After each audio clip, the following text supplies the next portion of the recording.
and Dustin Poirier. Here we go.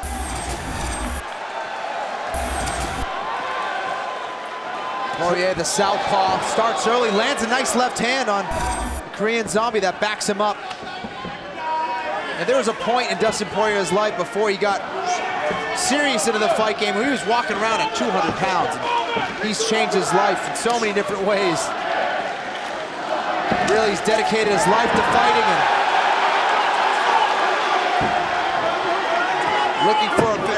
looking for a sweep reversal here. Now he's in the single leg. Korean Zombie put on his back, working some short elbows on the side of the head of Poirier.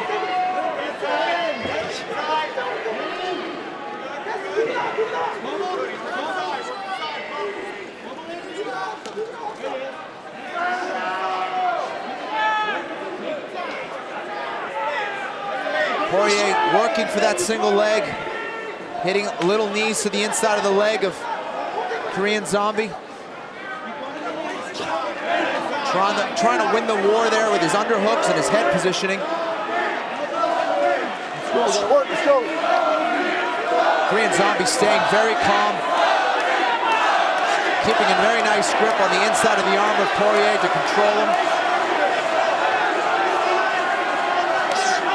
Nice knee from Poirier.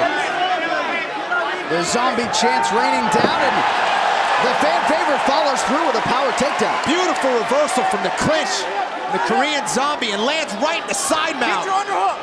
Underhook on the right-hand side. Not a good position for Poirier here. Keep going, get on your hip. Get on your hip. Work to get on your hip. Left elbow down. Left elbow down. Keep your left elbow down. Get up on your hip. Get up on your hip. Push, yes. Feet on hip. And you hear the audibles coming out of the Poirier corner, and seems to be pretty coachable following that advice. He needs to get his head up and away from that cage, and he's trying to do that. Having your head up against the cage really limits what you can do from your guard. It shuts down your hips, shuts down your movement, and in doing that, it shuts down your submission game. Some nice crisp elbows landing inside for John. Very nice elbows. Work that penalty. And already opening a cut on the forehead of Dustin Poirier, so early advantage for the Korean. You know, having a shaved head, I think in that regard is actually a disadvantage. There's no hair to really protect you.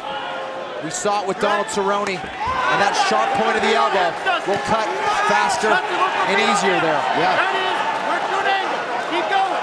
Keep working that angle. Keep working that angle. Yes. Keep getting out.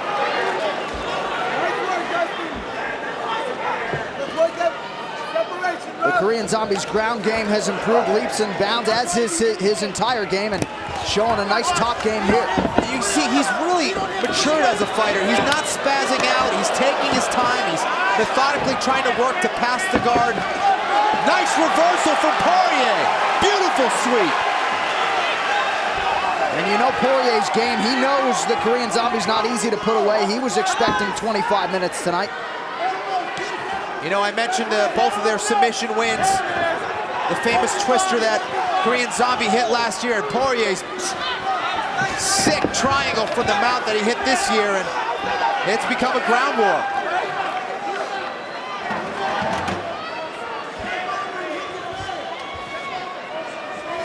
Korean Zombie posting on the mat with that right hand, looking to get back to his feet.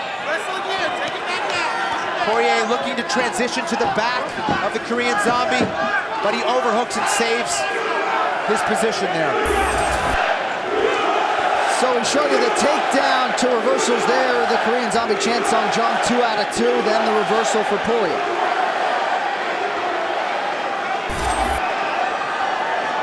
Korean Zombie almost to his feet here, using the fence to his advantage very well. Now it's Poirier who's trying to work for this single leg.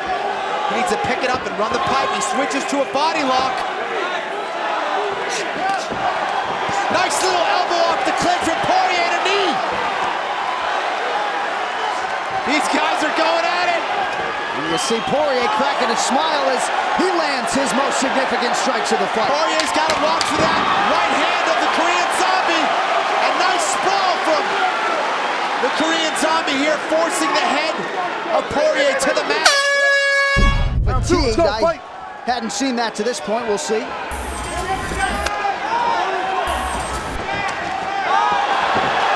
He's leaving his foot out there, John. When he's kicking the leg, he's kind of watching his work. And the Korean Zombie taking advantage and countering with a takedown, and now he's landing some very big blows there. Nice shots from the Korean Zombie from that top position. Poirier tried to transition into a leg lock. Wasn't able to, and now it's the Korean Zombie who continues with this assault. The top position of that guard of Dustin Poirier.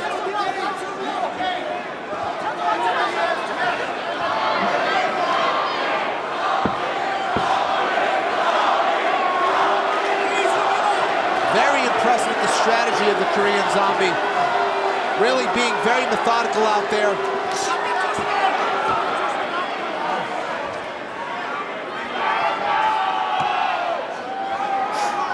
Poirier looking to his corner for advice.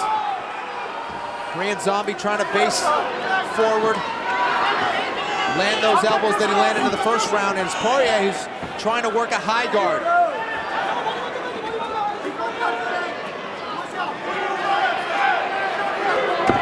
Big shot from the Korean Zombie. He faked like he was going to try to push the ankle down. Landed a huge left hand. And this is just a completely different fighter than we saw just a few fights past. Tremendous evolution for the Korean Zombie. The action right in front of us here. And Poirier's forehead starting to show signs of the damage Jung's doing on the ground. Poirier, the southpaw, needs to start getting his kicking game going. He needs to start working that left leg to the head of the Korean Zombie. He works the left cross. Instead, he's got to watch out for that right hand. Korean Zombie is dangerous with that right hand. Nice little right hook from Poirier. Spun Chan Sung Jung around. Huge flying knee lands for Chan Sung Jung, and he keeps throwing shots at the favorite, Dustin Poirier.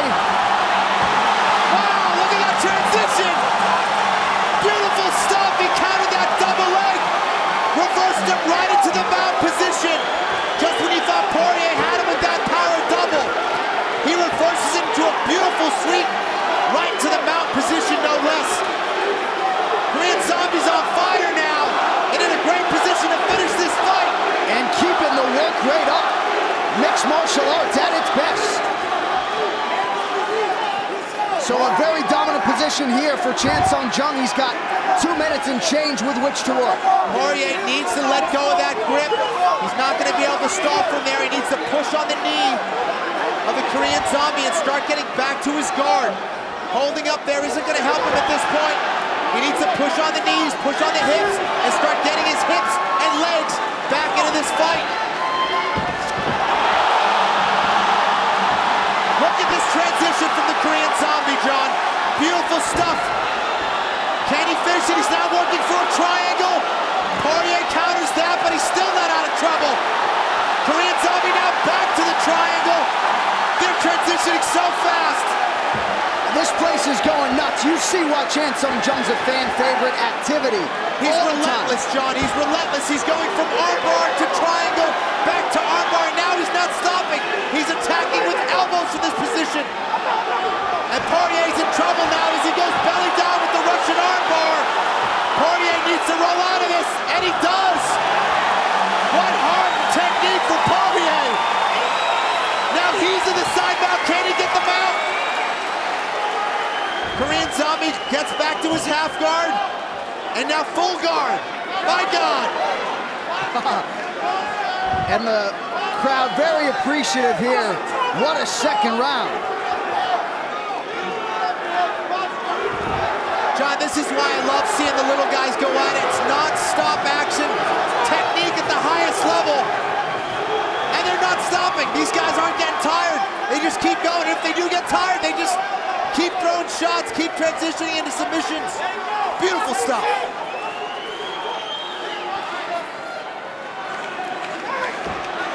The triangle attempts for submissions keep coming for the Korean Zombie, and this may be it. This is very tight. Poirier trying to counter by going to that side. Let's go, fight! And the good news is this is not the final round. 5 if necessary, and Poirier wearing the blue trunks. Chan Sung Jung in the white with red. It's a very important point, John, because right now, you gotta believe Korean Zombie started this fight so well, and Poirier's got 3 rounds trying to take control of this fight if it should go to a decision. And now Poirier's starting to find his mark, but he's getting into a brawl with the Korean Zombie. This is not what he wants to do. He needs to go back to making it a technical fight. He's playing right into the hand of the Korean Zombie.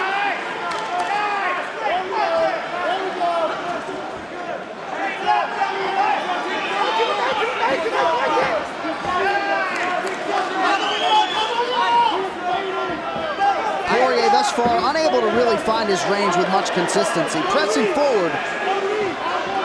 This has truly been such a fast-paced fight. We're talking about the weight cut being difficult for Chan Sung Jung. And that may very well play a factor in this fight. This is a 5-rounder, and he's starting to slow down. Yeah, we asked him what was the most difficult part of his preparation for Dustin Poirier, and didn't mention any discipline or strength. He said it was the weight cut. Yeah, these are big featherweights here. Nice jab from Poirier. This is what he needs to do, really get that range going, utilize that reach advantage.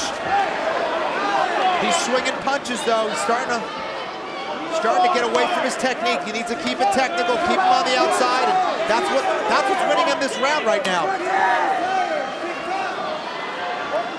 If he can get a little bit busier, he can start to steal this fight away, because Korean Zombie is definitely slowing down. And that straight left for Dustin Poirier is starting to land with some consistency. Poirier is moving straight back. He needs to get back on his bike, get some lateral movement going. Because you know, the Korean Zombie lands one shot, another one's coming. And now look at this, as he went straight back, it just turned into a body clincher takedown for Chan Sung Jung, right in the side mat. And once again, a nice reversal by Poirier. But great timing by Chan Sung Jung to score some points there. Beautiful, another beautiful body clinch takedown, John, from the Korean Zombie. And now a nice welt under the left eye of the Korean Zombie, Chan Sung Jung, and he eats another couple strikes to the dome. So here comes Dustin Poirier. His hands are really, Korean Zombie's hands are really starting to drop. If I was Dustin Poirier, being the southpaw, go upstairs with a left kick. Big knee for the Korean Zombie to the body. Both of these men are starting to tire. Nice little short elbow from Poirier. Korean Zombie gives him some room. Man, what a pace, what a fight.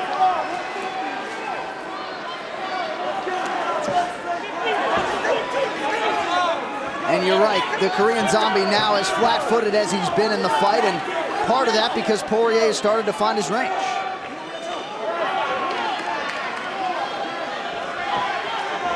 We also point out neither of these guys has gone past the 3rd round in their mixed martial arts careers. Yep, they're going to be going into uncharted territory here. You know, this fight always starts on whose skill is better. And if that's not enough, it slowly starts to transition to who has the bigger heart. And that's what we're seeing right now. Who's more conditioned and whose will is greater here in the later rounds.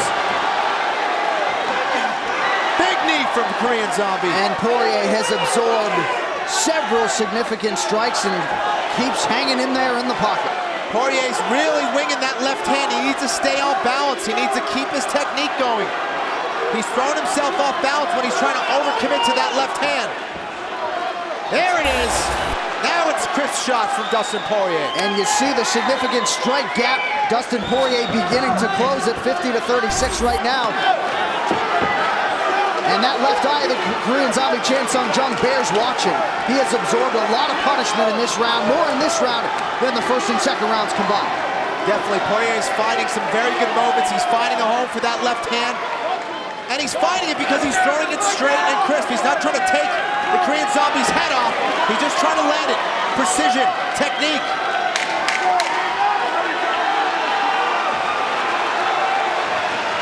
And Poirier would appear to be the fresher fighter, but it is Chan Sung Jung coming forward at the end of the third round here, on the heels of a strong third round. And the Korean Zombie, Chan Sung Jung. Rounds of truth right here.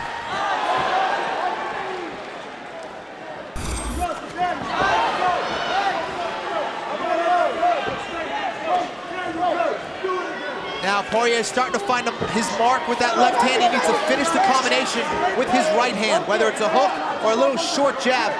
He can't just throw one shot now. If he can finish the job here, it will be with his right hand. Don't just throw the left. Finish it now with the right.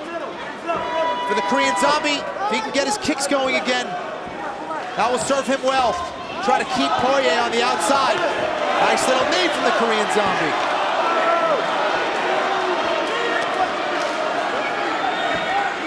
Poirier going back to his jab, and there's the right uppercut. Poirier is hurt. And immediately when he's stunned, he goes for that takedown. The uppercut and the knee really putting Poirier in a bad spot. He's in the Darce choke right now. He can finish this. This is the choke that this is the choke that Poirier has used. Korean Zombie just finished him with his own choke. Chan Sung Jung has done it again. How about the Korean Zombie? Declaring the winner by submission due to a Darce choke, the Korean Zombie, Chan Sung Jung. Justin Gaethje, and with that touch of gloves, we are underway, and Gaethje opens with that patented leg kick, Joe. Right away, and I knew it. That's going to be a big factor in this fight. Gaethje is very good at landing leg kicks, and Alvarez is not so good at blocking them.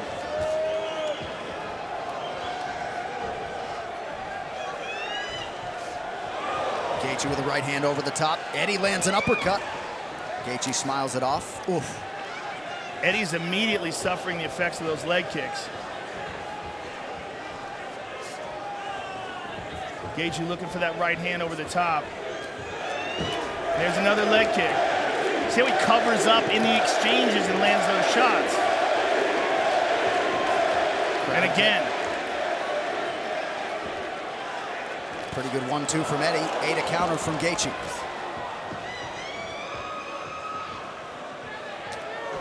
Eddie with a leg kick of his own. And a good right hand over the top by Alvarez. Pretty good head movement there by the former champion. Well, head out to your neighborhood 7-Eleven and get a UFC-branded Big Gulp for a chance to instantly win prizes. Good discipline there by Alvarez, not throwing that kick when he was down. Alvarez looks very calm in there, very composed. He has been there and done that, a pro dating to 2003. Good jab by Alvarez as well. But these are good exchanges with both men landing. Alvarez switching up the footwork. Oh, there it goes. It's already given out. That leg kick was big. And that's going to hamper the movement of Eddie Alvarez. You're already seeing a lot of redness on that left leg, and that last kick made him buckle. That takes away a lot of the punching power of Eddie Alvarez as well. 3 minutes here to go in round one. Yeah, he's having a hard time with that leg, and it's given out again because when he's throwing punches with his right hand, you're seeing his left leg give out a little bit.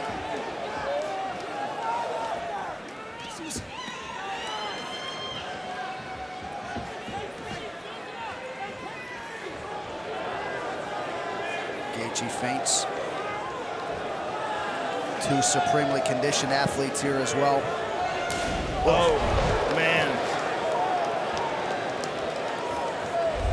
Already some appreciable damage on that lead leg of Eddie Alvarez. Yeah, not just damage in the way you're looking at it, but damaging in the way you're seeing him move. He's struggling with that leg right now. And there it goes again. This time he took him down, but Gaethje right back up. Gaethje sort of shucks Alvarez off there. Beautiful rip to the body by Alvarez. And a good left hook by Gaethje. Straight right lands cleanly for Alvarez. Under 2 minutes here to go, round one. Good shots to the body by Alvarez. Gaethje's having some bleeding on his nose. Yeah. Good shot to the body again by Alvarez. It's a pretty significant cut around that left eye, Jim, for Gaethje. And another good shot to the body. Alvarez doing good work with those body punches.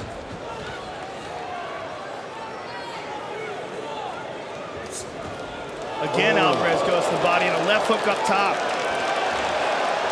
Alvarez finding his range here early. Oh, good shots by Gaethje.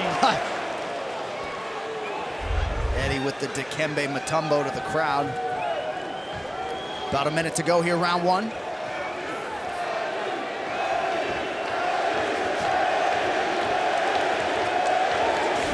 Good shots to the body by Alvarez and a left hook up top.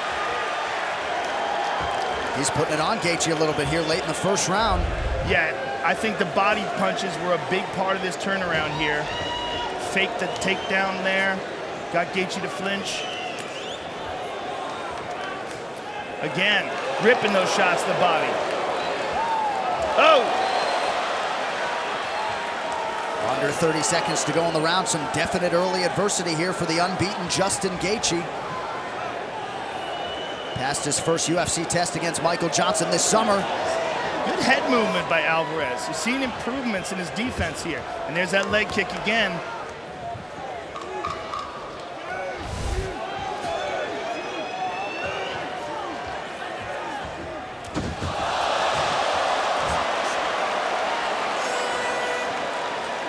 Alvarez with a little showmanship there down the stretch of round one. He's got to feel pretty good about those first 5 minutes.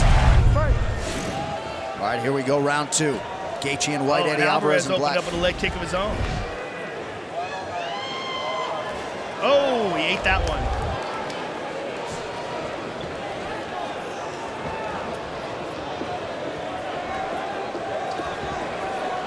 Eddie's moving much better now. He seems to have recovered from those shots.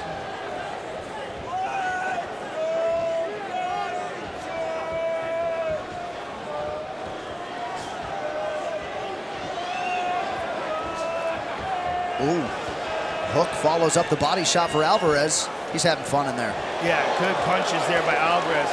He does look very relaxed in there. Not nearly as tense as we've seen him in some fights. There's a good leg kick by Alvarez. And again, going to the body, but this time Gaethje blocked a couple of those. Good jab by Gaethje.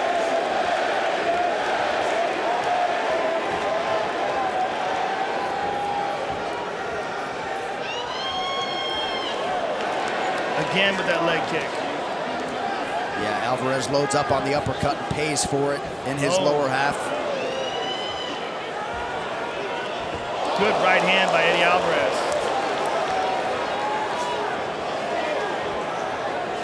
We're seeing an Eddie Alvarez that's playing in there. He's having more fun. Ooh, right hand over the top by Gaethje. Caught him at the end of it. Good 1-2. Alvarez with the good uppercut. Left hand by Alvarez. He's being creative in there too. Good uppercuts by Gaethje.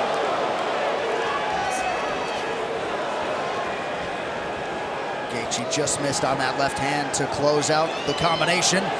Alvarez doubles up on the uppercut. Mark Henry, Ricardo Almeida in the corner of Eddie Alvarez. Eddie, pop that jab, Eddie. Pop the jab at the end. Pop the jab at the end. Double the thing. Pop the jab at the end of the combo. Yeah, pop the jab at the end. Heads or two. Yeah. Again. Get out. Fly 62. Get out, I said. Pop. There we go. Dip. Eddie, fly. Ray Robinson also in the corner of the Underground King. Ooh. He's just more creative and loose in there, it seems, but Gaethje's still coming on strong. And those body shots are big. Every time he lands those, it stops Gaethje. And there's a beautiful leg kick by Gaethje. Gaethje fires a right hand. Yeah, crisp right for Gaethje, but he is breathing deeply here midway through round two. We're seeing a less available to hit Eddie Alvarez. Yeah, it's a good way to put it. Just more movement like there. And then a nice knee to the body by Gaethje. He's just more elusive. And Alvarez has been the busier fighter, albeit slightly. A lot of punches being thrown by both guys. Nice knee to the body by Alvarez. and moves away from those shots. Look at this. Like, perfect head movement by Alvarez. Nice leg, but that was checked. Alvarez is already thrown. Big shots to the body by Alvarez. And those got Gaethje's attention. Right back to it goes Alvarez. Alvarez tearing that body up. Gaethje still content to just hang in that pocket and trade. Oh! Big left hook. Oh! That's that leg kick. Beautiful chopping leg kick by Gaethje. And again. Eddie chants raining down here from the Detroit, Michigan crowd. Eddie switched legs. He switched stances briefly. That means it's hurting him. Don't think Gaethje didn't notice that. Right. Needed the body from Gaethje after 3 uppercuts landed for Alvarez. How about the output from Eddie Alvarez tonight? 250 strikes thrown thus far. Good uppercut there by Alvarez.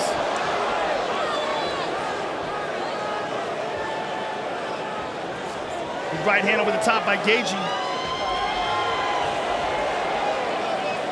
There's some significant swelling in the face of Eddie Alvarez. You see it on the right side? Oh, wow. And it happened quick. Unusual place to see swelling, too. Rips to the body by Alvarez.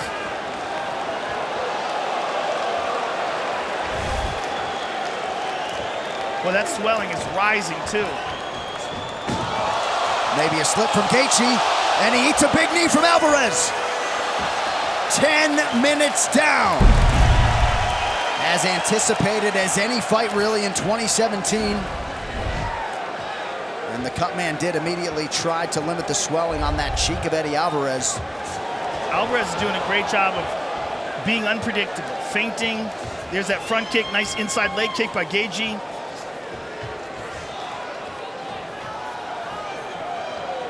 Good jab. And another one. They're both fighters throwing good jabs there. This entire fight has been contested on the feet. Oh, he chopped him hard with that one. Chopped him real hard. There's a lot of swelling on that left leg now. It's starting to bubble up.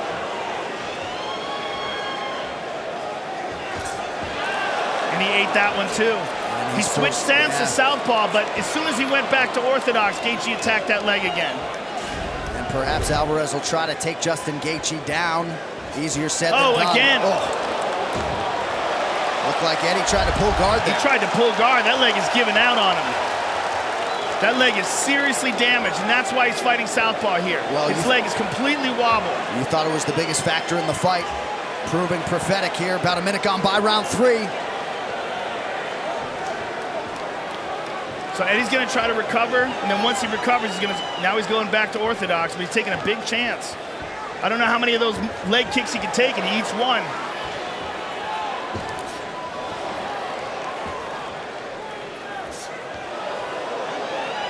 What an absolute roar as advertised.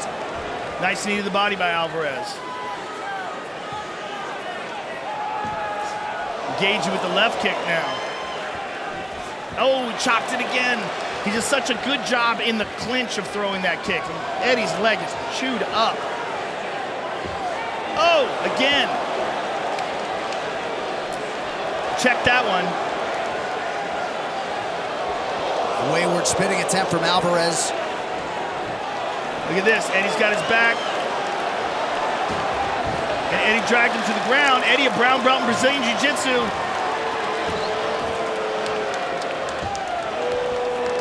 Gaethje slips out as we approach the midpoint of this third and final round. Oh, another one and another one. Just killing that left leg. Uppercut by Gaethje. That one got Eddie's attention.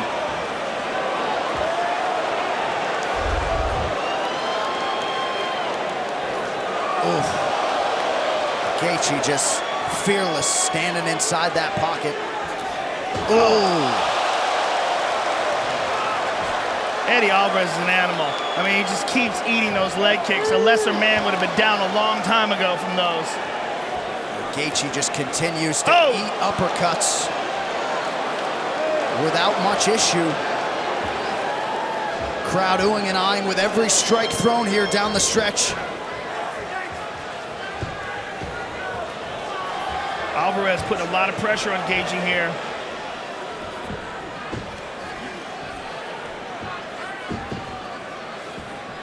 Gaethje with no interest in taking this fight down. 90 seconds now to go. Crisp left hand from Alvarez, now a shot, nothing doing. What a fight. This fight is so crazy. Alvarez a little wobbly after the Gaethje back-to-back with the right uppercuts. uppercut. And who knows how much of it is exhaustion, the left leg giving out. Yeah. Oh! Down goes Gaethje! Gaethje might be out! That's it! That is it! The Underground King, Eddie Alvarez! Unbelievable! Gaethje's trying to get up, and he's out of it. Gaethje not exactly sure what happened. Eddie Alvarez happened tonight. The Underground King, Eddie Alvarez. You ready? You ready? Get it on! Both of them undefeated in strike force. Daley 2-0 with 2 knockout wins. And the trash talking has begun.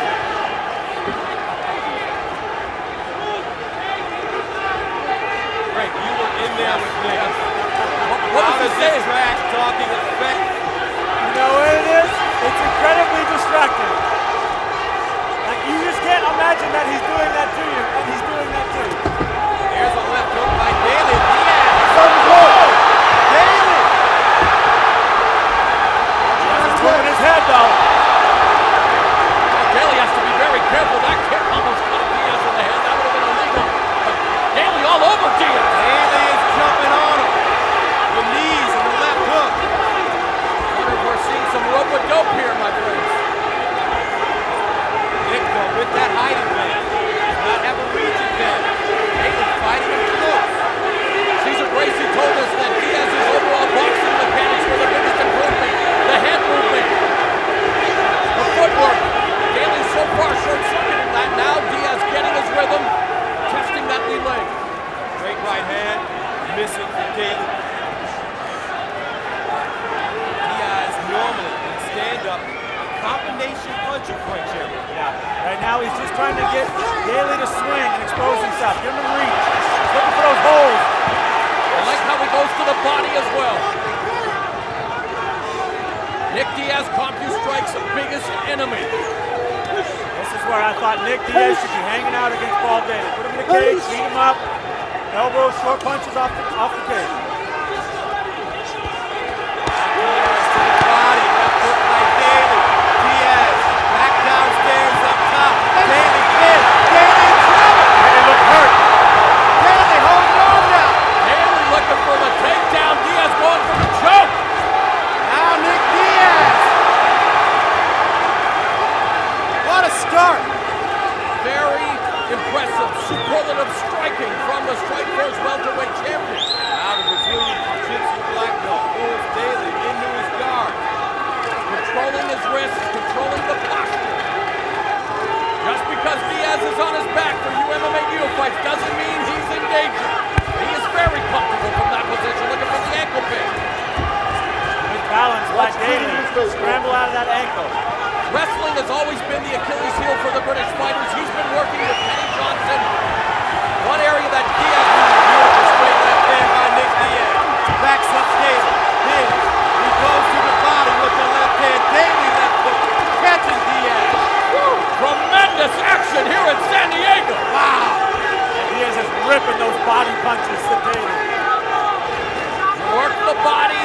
It opens up the head. Diaz, elbow strikes. Taking a page out of his teammate Gilbert Melendez's book. Daley looks wobbly, a beautiful knee. Muay Thai from Daley. And Diaz walks through it. 1-2. They are banging, folks. This is what the fans anticipated. This is what the fans are getting. 1:30 to go. The Strikeforce World Welterweight title. Oh, Diaz down. Daley to the bottom.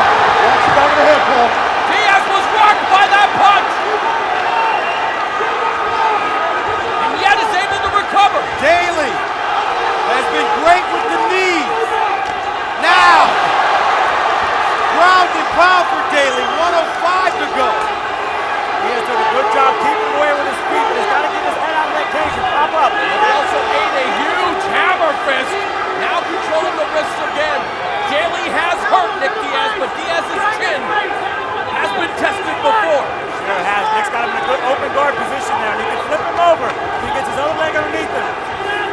Hard to believe how fast this round has flown by. The crowd chanting Diaz in the final 45 seconds. Diaz takes his time, gets up. Daley reloads. 30 seconds to go.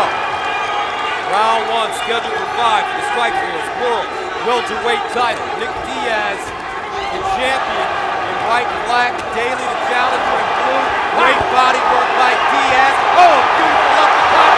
Looping right hand. Daley, oh, he's in trouble. 11 seconds. Diaz going in for the KO. And it's over. Diaz has made history. Nick Diaz finishing Daley. And have one of the best rounds of the year.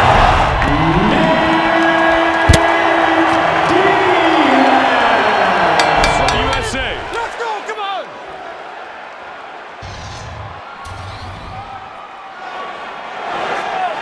Hendo in the white trunks.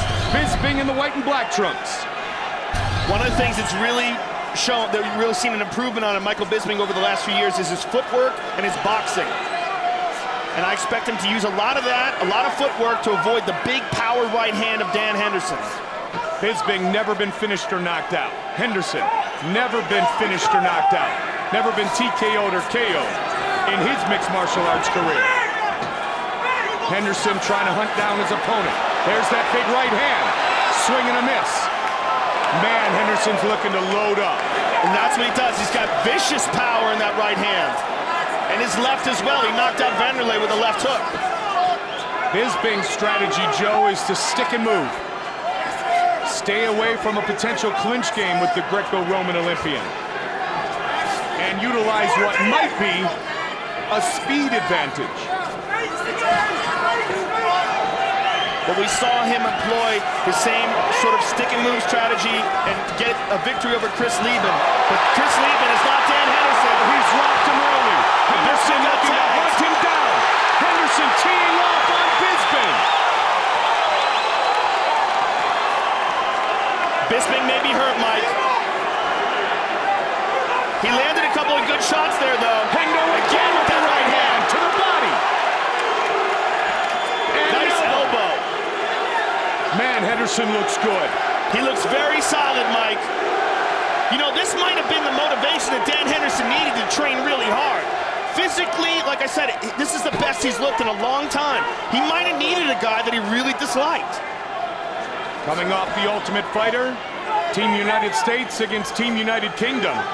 And it's no secret that the Brits ended up dominating that competition. That angered the prideful American as well. But the thing is Henderson won't say anything, Joe. He'll just fight. And fight as well as anybody in the history of the game. Yeah, he's not one for trash talk. I mean, the most trash talking he did was call Bisping a douchebag. Which was a pretty good line. Versatile word. Good right hand by Bisping, though. Bisping lacks no confidence and has a ton of skills, and he may very well know, Joe, that he just needs to weather an early storm and the big right hand to Henderson. Bisping's starting to loosen up a little bit here. And as you said, Joe, he's got tremendous footwork. Has improved that drastically since the Ultimate Fighter competition. He's also very good at sticking to the game plan. He doesn't get sucked into any unwarranted exchanges or falling in anybody else's game. When he fought Chris Lieben, he did exactly that. Just stuck and moved, stayed on the outside. Henderson would like a slugfest. Bisping would like a technical battle. Neither man thinking about taking this to the ground yet. Bisping misses with the uppercut. Bisping really circling. Now he's circling the other way. Joe, for a while he was circling right into that right hand and the power of Henderson. Bisping's got to be careful he doesn't walk right into it. Good kick and a punch afterwards by Bisping. Henderson just looking to load up on that right hand. The problem with that, Mike, is that Bisping sees it a mile away. Yeah. Bisping does a great job of tucking the head and keeping not just the hands, but the arms up over the top. Good right hand by Bisping, partially blocked by Henderson, but now Henderson mauling him up against the cage.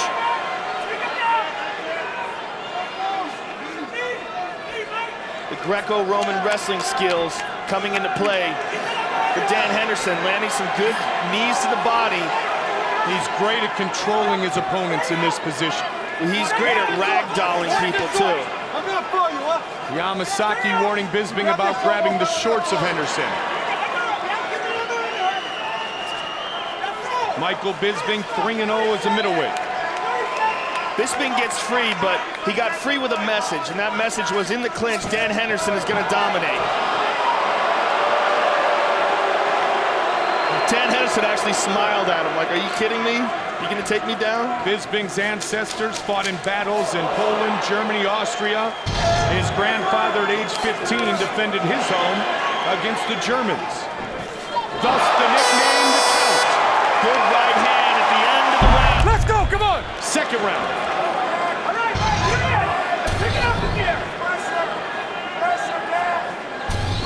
Bisping with that light front leg, looking for kicks. He's taking on more of the Muay Thai stance in this round.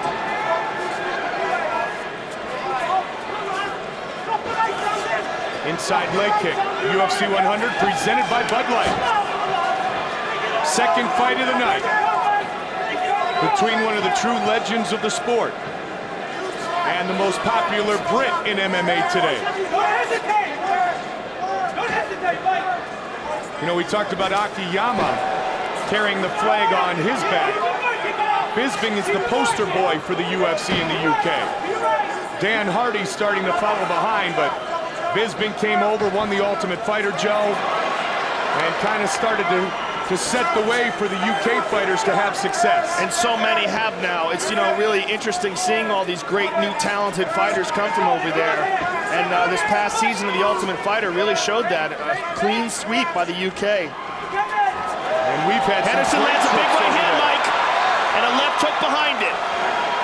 Man, Henderson is just stalking Michael Bisping. Very confident, Dan Henderson. Patient, picking his shots for that heavy hand. 3:35 remains in round two. Uppercut.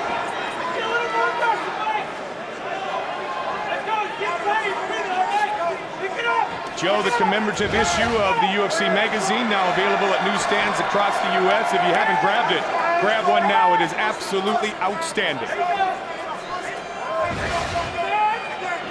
Hall of Famers in attendance here tonight. Royce Gracie,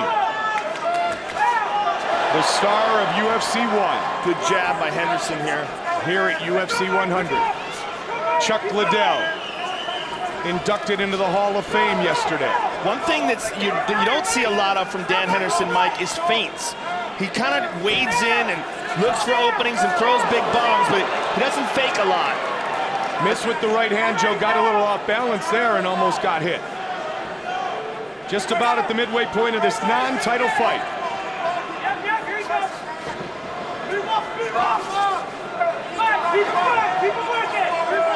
And he's looking to load up, Joe. You can just tell when that left shoulder comes out, the right hand is soon to follow.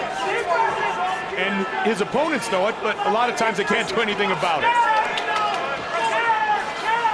Bisping in and out a lot more effectively here in round two. Much better second round for Michael Bisping. And this is what Dan Henderson's got to be careful of, that Bisping doesn't outpoint him. Henderson charging after him now. Bisping again is circling Mike towards his left, which is Dan Henderson's power side. As he goes towards his left, he runs into the big right hand of Dan Henderson, and that's what his coach didn't want. That's it!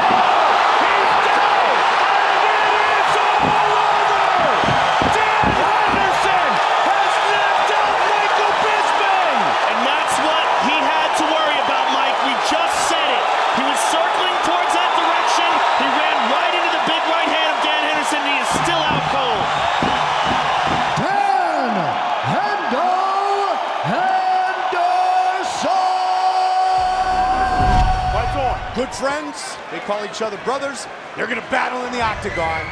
because the winner moves up the ladder towards a shot at the winner of Cain Velasquez, Fabricio Verdun. Papa, great athleticism. Played college basketball. Look at that wide stance. Wide stance, long legs, very fast on his feet. Looking for that straight right hand as Arlovski closed the distance. He's really, really wide with the stance here, Joe. He's so tall. Yeah. He's just so good at moving. Beautiful. Right hand to the body.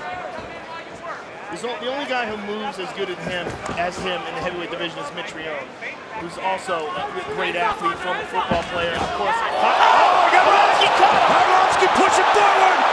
Browne's in trouble. Pitbull looking to finish him to the body. Wow. Again, body. Over the top. Uppercut connected. Hard shots to the body by Arlovski. He's trying to break free.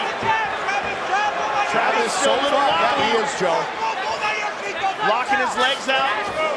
He's durable, we know that. When you see a fighter's legs kind of lock and then he has to adjust, sure sign he got rocked. More than once. Suffered a broken hand and a broken rib. With the distance, still with Verdun. I know the toughness of Travis Browne. He comes over the top with the right. Good defense there by Arlovski. Recognizes it, caught that. And discipline too. Andre stepping back and getting back into his game, putting together combinations. He's looking for that overhand right. Ooh, Travis with the left hook. Travis with that left hand hanging low. Oh, That hit again. Great start for the Belarusian. Oh! The former champion rocks him again. Travis is in big trouble. Andre looking for a big shot. Andre Wants misses the it up. opening. Goes to the body. Again, the Pitbull, patient. Oh, he tagged him again. He doesn't want to punch himself out early, but he has Browne hurt.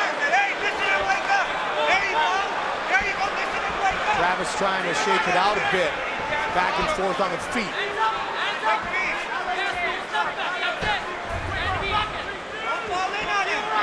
Former UFC heavyweight champion, Andre the Pitbull Arlovski, looking for a 7th straight win.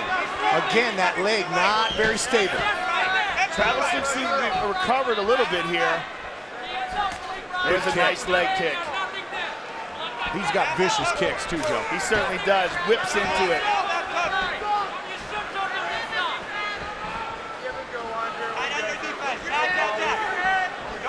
A lot of movement by Arlovski. Just a little slip there. And they want more movement from Travis Browne.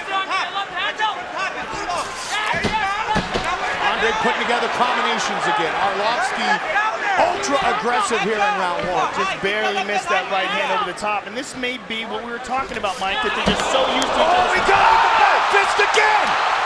Looking to finish the Travis is in fight. big trouble. Andre Arlovski wants to pour it on one more time. That Travis back is hurt. fist over and over. Mark Smith right on top of the action. Oh, my goodness! Big shot from Travis. Arlovski back up. Wow! What a fight. Unbelievable! Big knee by Arlovski. Travis is hurt. They are on their feet.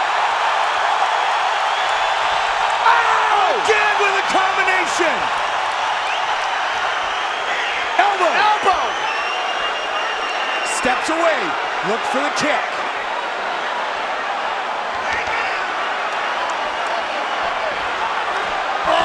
Caught with the left Again with the hand. left. Travis is so wobbly he can barely stand up. Andre with the uppercut. Beautiful He lands it. uppercut. Again. It's over. Unbelievable. Andre Arlovski with the win. Unbelievable performance by Andre Arlovski. I think we have a new favorite fight of all time. Andre the Pitbull Arlovski.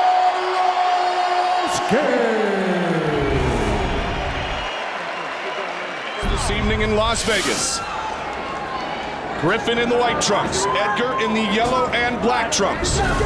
It's always interesting to see when two very good wrestlers compete against each other to see what the approach is. Now, in breaking down this fight and talking about the last few days, good right hand by Frankie Edgar. Joe Silva and I were saying, you know what? Oftentimes when you have that clash of styles, Joe, it's the one who does that other thing better who reigns supreme. So perhaps someone will show us some striking we didn't know that he actually had in his arsenal. Yeah, it often turns into a striking match when you get two wrestlers together like that. It's almost like they abandoned the wrestling.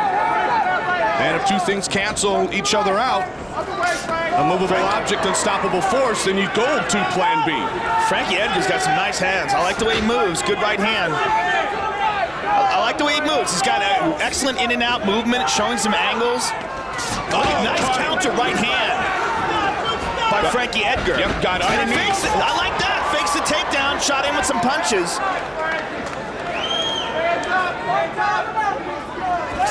I like how he's very aware of things in there. He's moving around, but Tyson Griffin's throwing some bombs as well. Good kick by Tyson. And excellent capitalizing on that by Frankie Edgar. Takes him down and has mounted him. Tyson moves out of it, going for a guillotine. Edgar might be stuck here. He's in side control. That helps to a certain degree. No, that helps totally. It's impossible to submit a guy unless he really sucks. If you're in side control. Nice short elbows down there. And he does get right through. Back of the head, Daley. Back of the head. Good job. What a, this is a perfect example of how exciting this division is. 155 is such a great division. I mean, what action. Whoa! What a takedown. And Edgar right back up for a switch. I like that. Oh, look at the transitions here. I mean, this is just beautiful wrestling technique combined with mixed martial arts here right now. Combined with the speed and athleticism of the 155-pound division. And neither one of these guys is breathing heavy. I mean, these guys are just, what a torrid pace.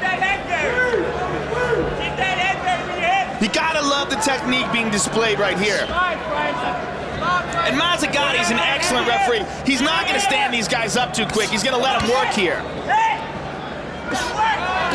And working on the solar plex area of Tyson Griffin is Frankie Edgar. Yeah, Tyson's staying on that leg. Frank, don't grab it. Let's go to single. Back up on their feet. Good first round for the 25 and the 22-year-old.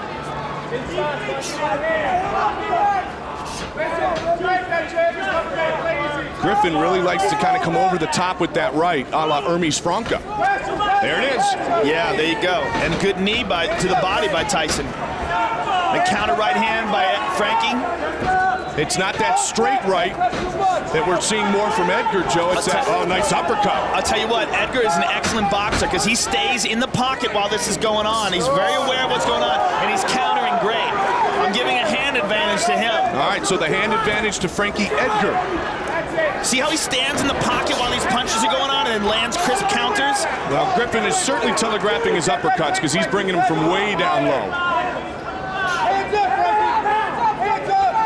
And as this fight goes on, if Tyson Griffin slows down and if Frankie Edgar gets more comfortable, you're going to see even better exchanges here. And Frankie Edgar, talking to some of the guys who have trained with him, Frankie Edgar hits hard.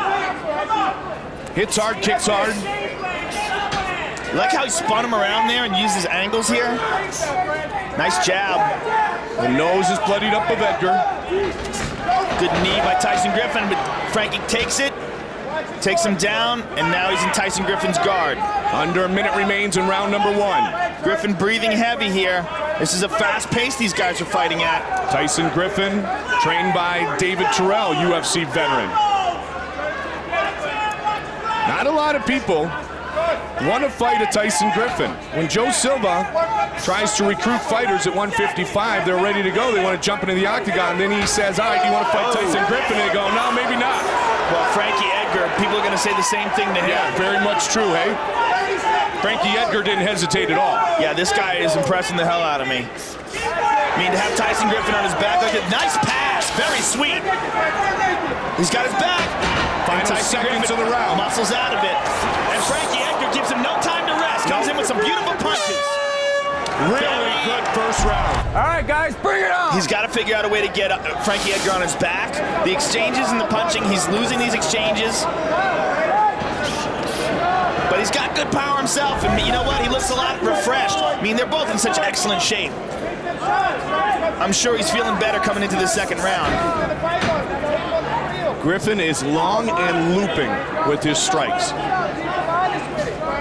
Trying to step into that jab.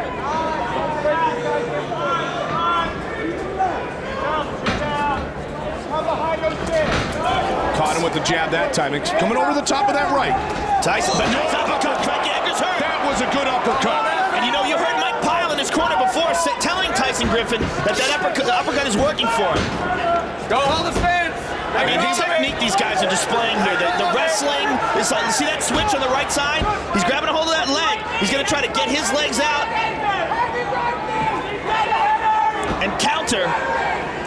It's tough because Griffin's got a hold of both of his legs. He's got them pinned together. But if he can separate those legs, Frankie Edgar can hit a switch here and try to take Tyson Griffin's back from here. See how he's got his right arm inside Tyson Griffin's leg? It's tough here because he's trapped up against the fence. But there he goes. Tyson Griffin is a strong guy. And so is Frankie Edgar. Edgar stands up. I don't want to take a point from you.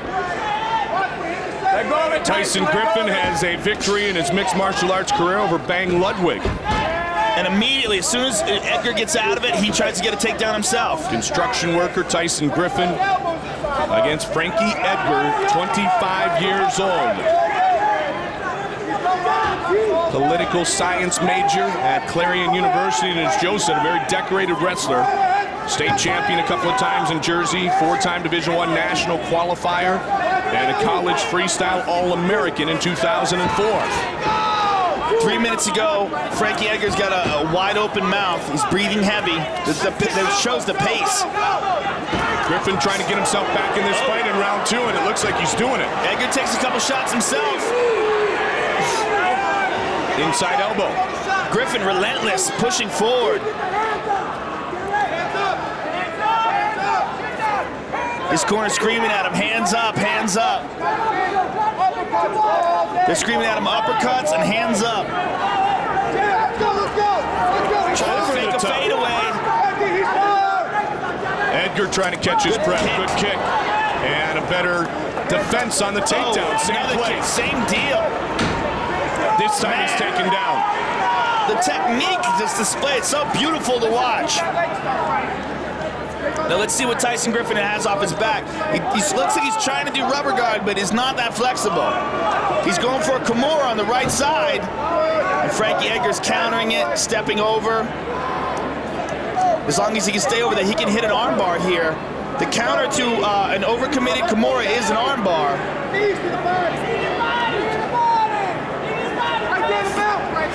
He's landing some shots. Tyson standing up. Frankie Edgar's trying to take his back. And Tyson's up. And Frankie Edgar relentless with those punches. Yeah, he made his opponent eat a left on the way up. I just love how he covers up in there and stays in the pocket and lands those 2 punches like right there. Griffin trying to press forward continuously here in round 2. Good leg kick by Griffin. Wow, that buckled him. Yes, he checks it right away the next time, Joe. Oh, took him down with that one.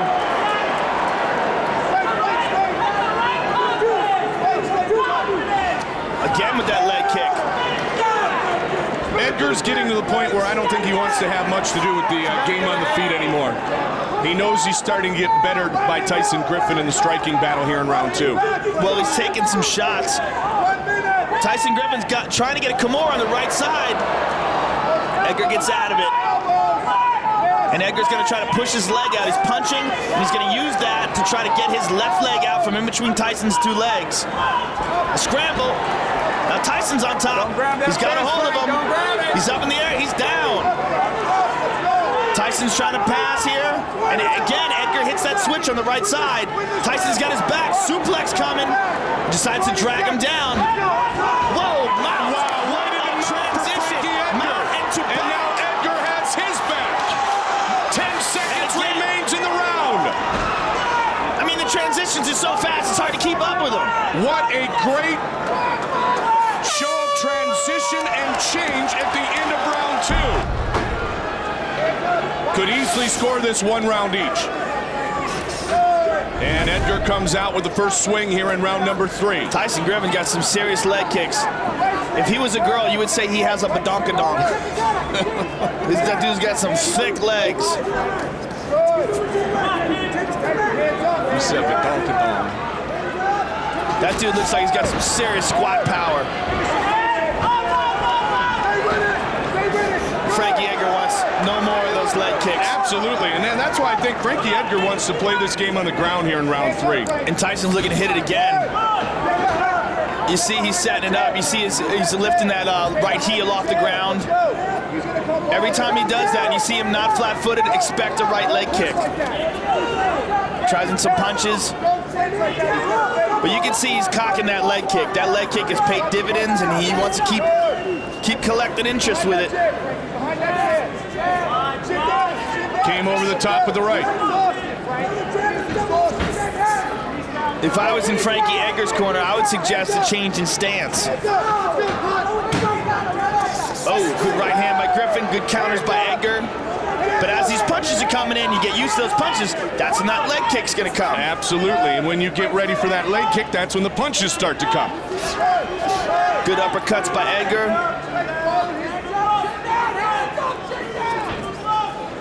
Faked the right hand, tried to come in with the left.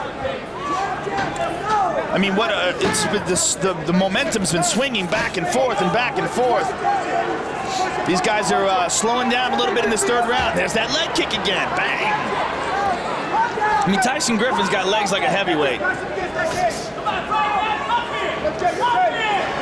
Uppercuts and knees rather by Edgar. Oh, one of them caught the nats.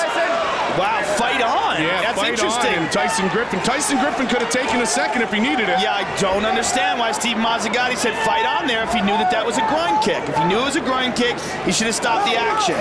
And now Edgar trying to take advantage of that momentary lapse. Edgar on top, landing some shots. Tyson eats a punch. Edgar's got his back. And Griffin is back up again. I'm really confused by Steve Mazzagatti's decision to say fight on there. Good punches by Tyson Edgar. could have said he needed time, Joe. Is that what I mean? He pulled away. Yep.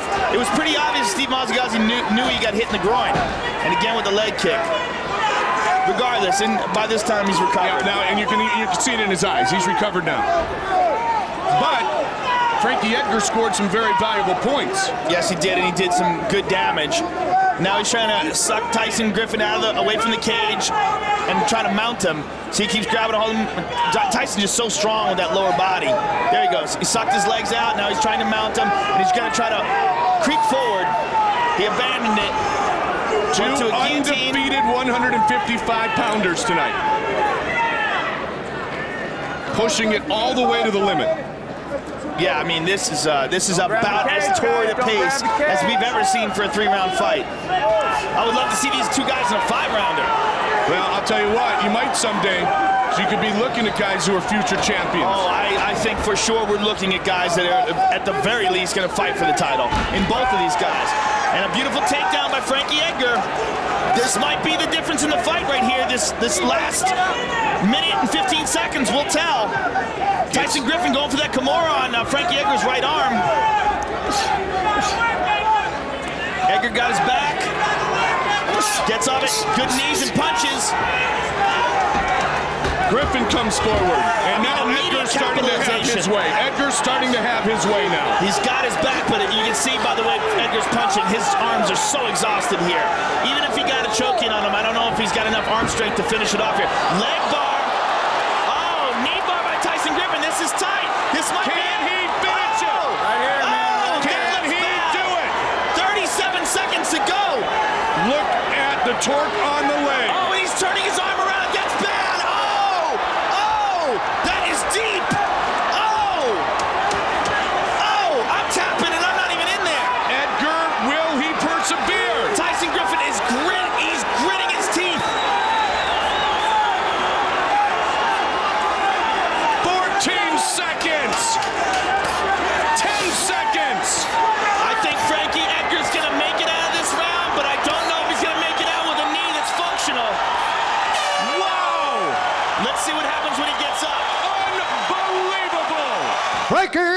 the answer, Edgar.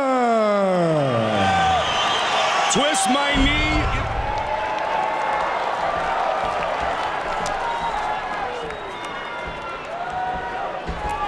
Ray Borg has been with Jackson Wink MMA for almost 2 years now, and his striking coach Brandon Gibson believes we have the skill, the technique, and the athlete to beat Demetrius Johnson. We will find out in short order.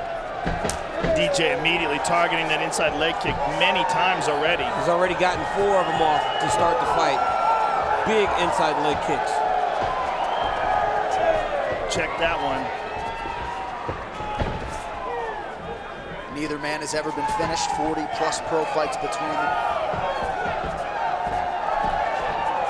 Borg has got to do something to get Demetrius respect. He can't let DJ just time him and pot shot him like this. You got to put some pressure on him. Johnson seamlessly switching stances here 1 minute in.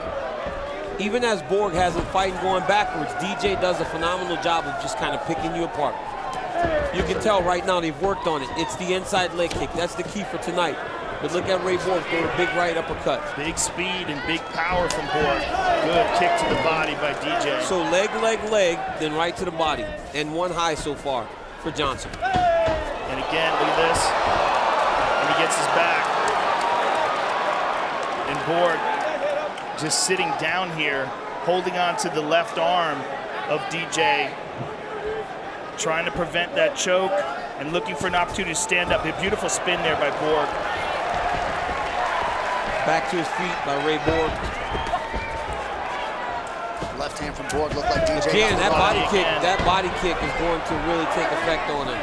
And it won't take very long. Beautiful defense by Mighty Mouse. Borg down on a low ankle shot. In wrestling, you get to this position, you're great, but there's no wrestling shoe in MMA, so if DJ just spins out, he'll be able to get away from Ray Borg. All he needs to do is spin to his right, and he will get out from Ray Borg. Borg's still holding on to that leg, though. And that's a good sign for him, that he's been able to control him up until now. I think when you're fighting Mighty Mouse, you just got to be, oh, there it is. Yeah, spin to the right.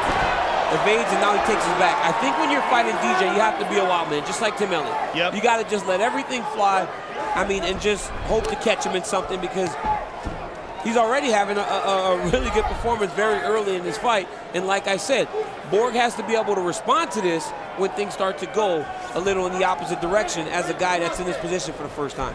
Yeah, it's can he keep the pace? Can he keep the rhythm? Just over 2 minutes here to go in round 1. Total strikes, nothing doing for Ray Borg thus far. 23-0, wow. And this is really the first time that Ray Borg has been in there with somebody that at least has been a better scrambler than he has been, right? Normally in transitions on the ground, nobody can touch him. Better scrambler, faster, and just has more answers.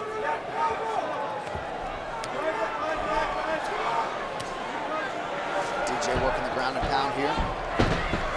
Nice pass. He just does everything the right way. And effortless, because he doesn't try to use power and energy. He does everything with technique. Everything's technical. He's not trying to use strength to pass the legs. He let Ray Borg try to push off his hips, and he just took the momentum and let him move to the next position. And he just cracked him with a nice elbow there. And it's all just so efficient. 6 finishes. He's looking for a head and arm choke here. He's looking for a head and arm choke. He's going to try to trap the left arm of Borg. Borg gets it back. Now he's going to an Americana. He's going to go back and forth to those two until one of them presents itself. But he's, yep, see, there he goes again. Now he might switch it to a Kimura. But he's attacking the arm in several different ways, and as Borg defends, he goes to the other one. See, he's going to the head and arm choke again, over and over again. He's going to try to step over that right leg, or the left leg, excuse me. If he can step over that left leg, he's going to allow Borg to see if he can get the guillotine. See, Borg's going to try to get the guillotine, and he's going to step over it and now go for the Von Flue choke. Now, back on that Kimura, back again to the Kimura. This could be it, folks. Borg trying to get that left leg in play to defend himself, but he's in a bad spot right now, real bad spot. 20 seconds to go around, Joe. Well, he's better off now. Nice little scramble, but look at that. Woo! Right on top. But no, Borg doing all right here. Butterfly guard. Borg defended himself, and that's critical. He got into bad spots, and look at this. Borg attacking with a Kimura of his own on the left arm. Let's go, gentlemen. Fight. All right, round 2 here. Demetrius Johnson wearing the black and gold, befitting a champion. Ray Borg is in blue.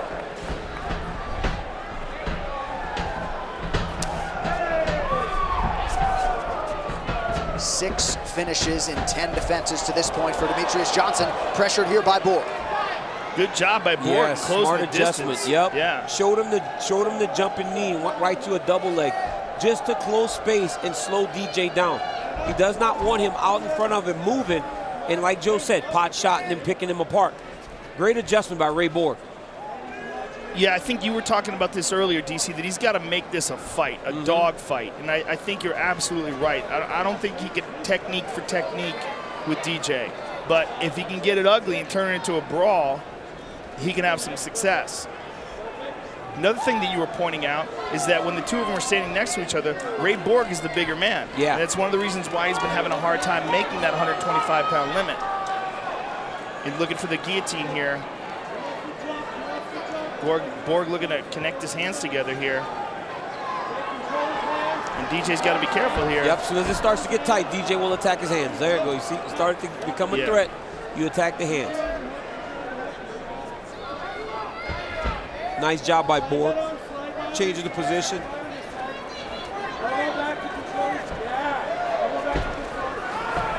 Nice level change by Borg. Yes. Borg gets the takedown. Look at this. Now he needs to secure this position. He needs to try to circle to his right to get DJ's back off the side of the octagon. He's got to get him out in space because DJ's going to just use the fence to get back up every time. Nice short elbow there for DJ as well. But look at this. Borg's behind him. You got to think Johnson killed a lot of this. You watch DJ stay so comfortable in these positions. Even in a Tim Elliott fight when he was caught deep in that submission, he never panicked. Even there, when the guy took his back, he shook his head at Matt Hume and said, okay. And then he dumped him off of his back. Beautiful. Sorry, John.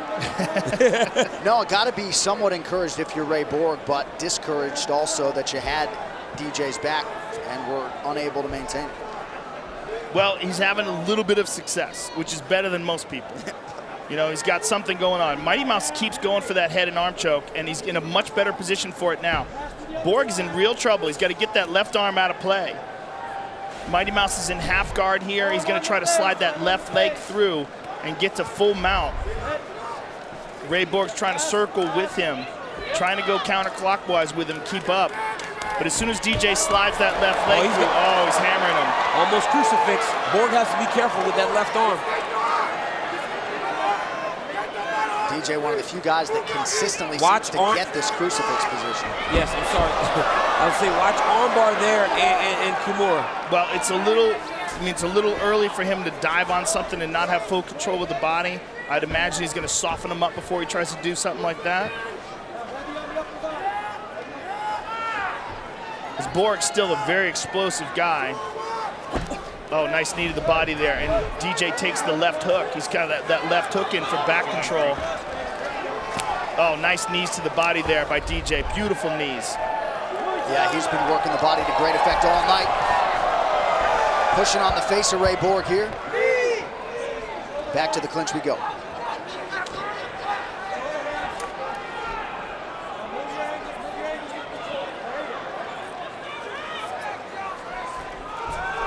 DJ with the takedown now.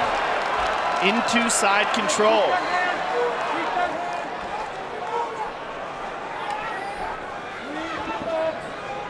Total strikes, significant strikes, 40-1 for Demetrius Johnson, 62-1 in terms of the total strikes landed. That is unbelievable, John. Through 2 rounds, Demetrius has outlanded him 62-1.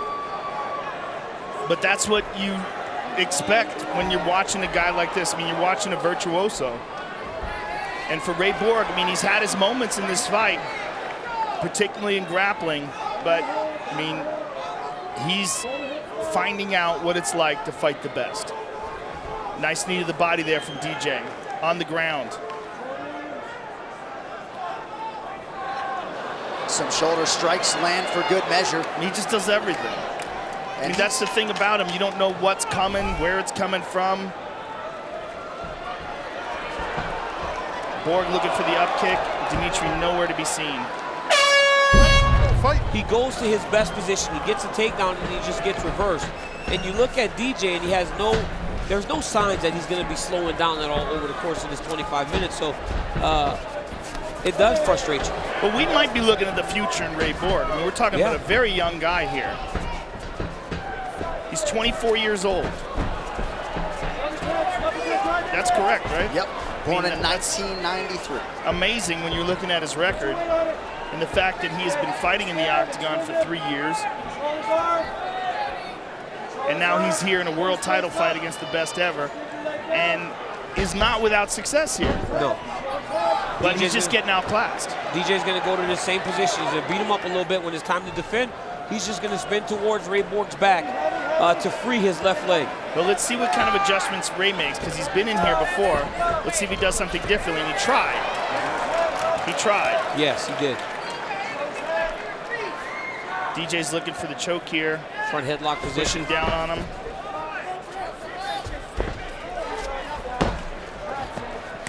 Just constantly on top of you. Just doesn't give you any chance.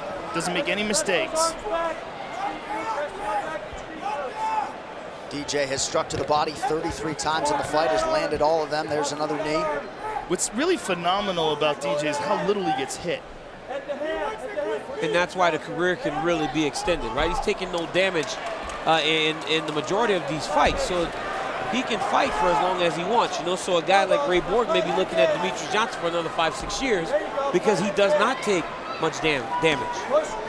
Well, the UFC's back at Madison Square Garden November 4th. UFC middleweight champion Michael Bisping welcoming back George St. Pierre, plus 2 more title fights. UFC 217 from New York, November 4th. It is only on pay-per-view. Knees to the body from half guard. When do you see that? Those are hard shots. Finally, Borg lowers that elbow to prevent further damage. And then he drops an elbow on him. I mean, it's just a systematic dismantling of every defense you have. Slowly but surely breaking your body down, just like he did with Wilson, and then eventually submitting him. That's why you see such late finishes by Demetrius Johnson here lately, because he just breaks these guys down. So by the fourth and fifth round, you're discouraged, you're upset, but you're still in there. And then he hits you with the finishing blow, or he finds a submission with a second against Horiguchi. It's just that type of frustrating,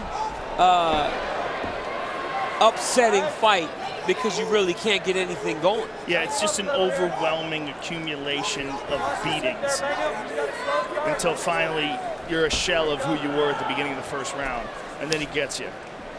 2 minutes now to go in this third round of a possible 5. Total strike picture, all Johnson. How about 97-4? What's beautiful about it is how little damage he takes, and what a great example this is of how high-level MMA should look when it's played out perfectly. And you see Ray Borg here stuck again inside control, and DJ just continuing to work on those arms, pin them down. Ray Borg gets him back. He's got to use a lot of strength and energy to get him back. He's pinning it down again. Just constantly going for it, looking for a Kimura again, but he's inside control, and Ray scrambles and gets mounted immediately. So early in the fight, Joe, he kept trying to go to the mount, and Borg was actually catching him in half guard when he would step over. This time he got all the way to his back, and now he's secured back position. Secured back position, and you see Ray just frustrated and exhausted. DJ's just a step ahead every single move. Less than a minute now to go in the round. I mean, pick your poison. Control time, almost 10 minutes already for Demetrius Johnson. You mentioned the striking defense coming in, 69%, well above the UFC average. And keep an eye on the arms of Ray Borg, because DJ for sure watched Fabricio Verdum submit Walt Harris. He might go for that. Here's a big scramble, and on top again. See, and normally when Borg scrambles and quickly, he's able to realize success, not against this guy. And look at these little details, though. Look at how Demetrius puts himself between Ray Borg and the fence so that Ray can't use the fence to get back to his feet. It's just these little details that you don't notice right away at times, but he does them every time. body shot. Nasty body shots. Ray looking for the submission here, though. Ray looking for the neck. Hard to tell where he's at. As long he's as definitely DJ's inside control here. DJ's not in the middle, yeah, he's fine. Fourth round, That you have to be at a big camp to have success, right? DJ has taken that thought and just really disposed of it. In the build-up to the fight, DJ said round 4 was the round that he was going to finish his fight. So it may not happen because Ray Borg's still in there. Yeah, he's fighting. He wants to win. Chances. He said it is the round. Ray Borg's an animal. I mean, He's this kid is nasty. in it to win it. He's not trying to just lay down and let DJ run over him. He's trying his hardest. And the shape Ray Borg's in. 4th round, been getting beat up this whole time. Goes out there and takes him down right away. You got to think he might have benefited from that extended training camp too. Didn't get too far off the weight.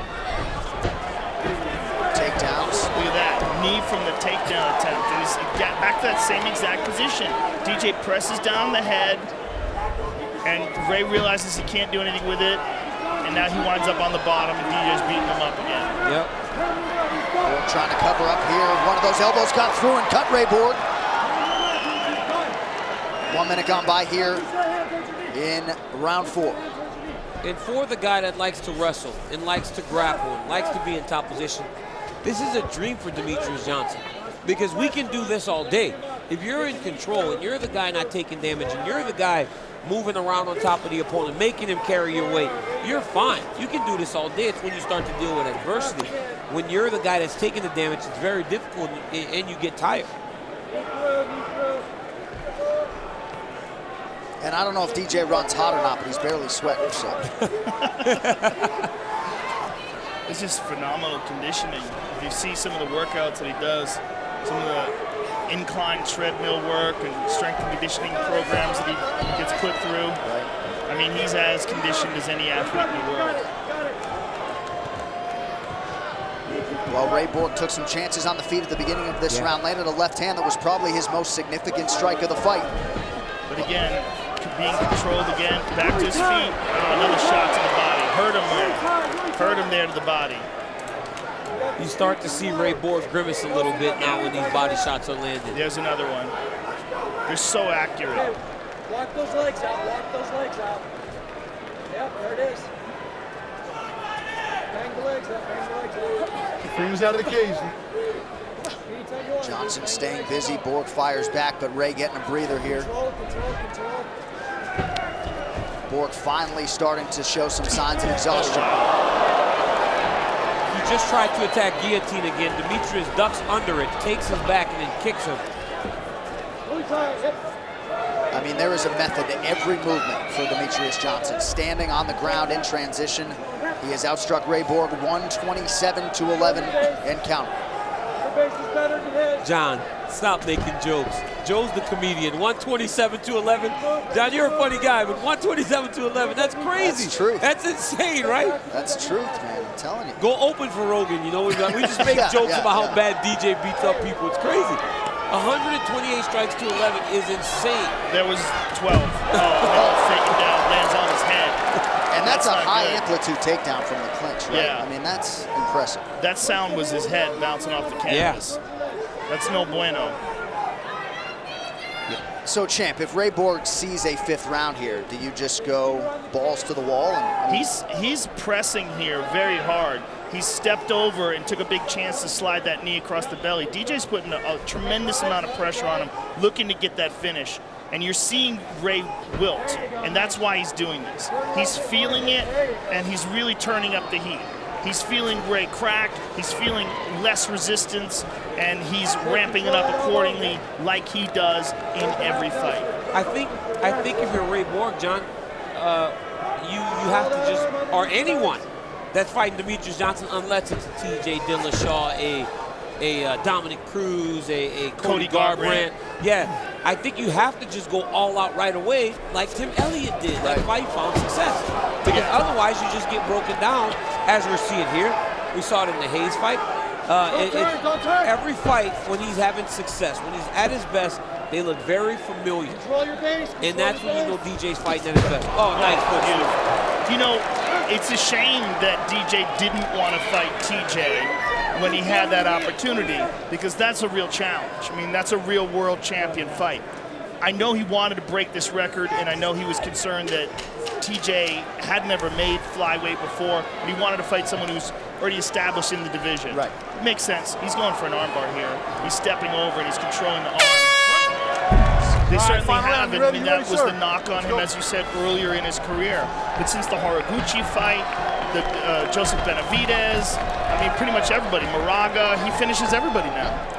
Can he finish Ray Borg? That's the question. No one has before. And Ray Borg, hats off to Ray Borg, because at the beginning of every round when he's on his feet fighting, he really is letting everything fly and trying to find a way to still win this fight. 20 minutes in, down on the scorecards, he's still fighting with intensity, with intent to win, because as soon as DJ goes to attack him, he tries to choke him.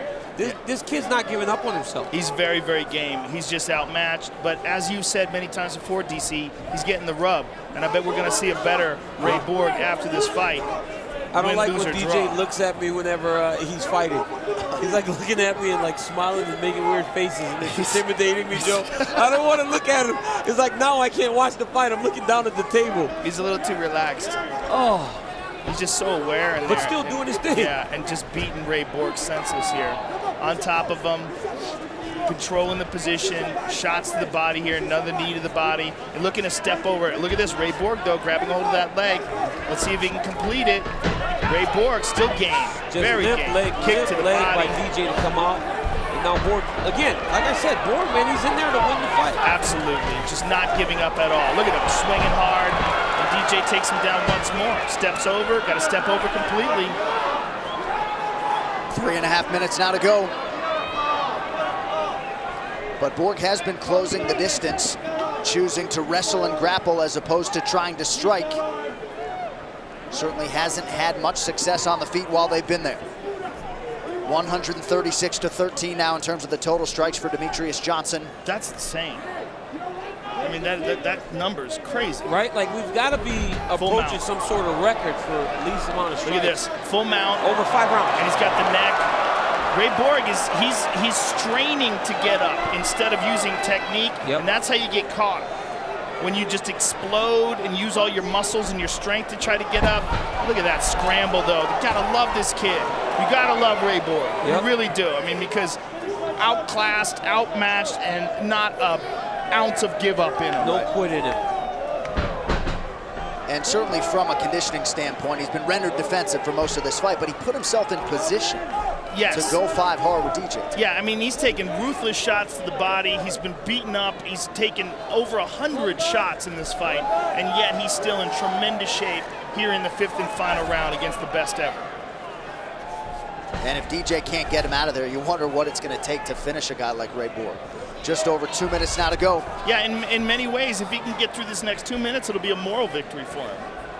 How many guys would just lay there? Oh, whoa! Oh! Right into an armbar! Phenomenal! Oh my goodness! Oh my God! No! Oh my God! Look at Ray Borg! Ray Borg is a savage. Unbelievable. Borg refusing. Oh, there it is! Demetrious Johnson! Who's better? Who's better? Who's better? Who's better? And still, the undisputed UFC flyweight champion of the world, Demetrious Mighty Mouse Johnson.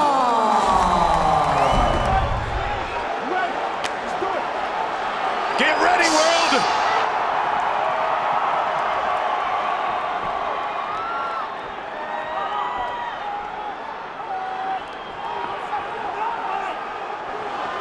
Both these men are starting out cautious. A lot of respect for each other.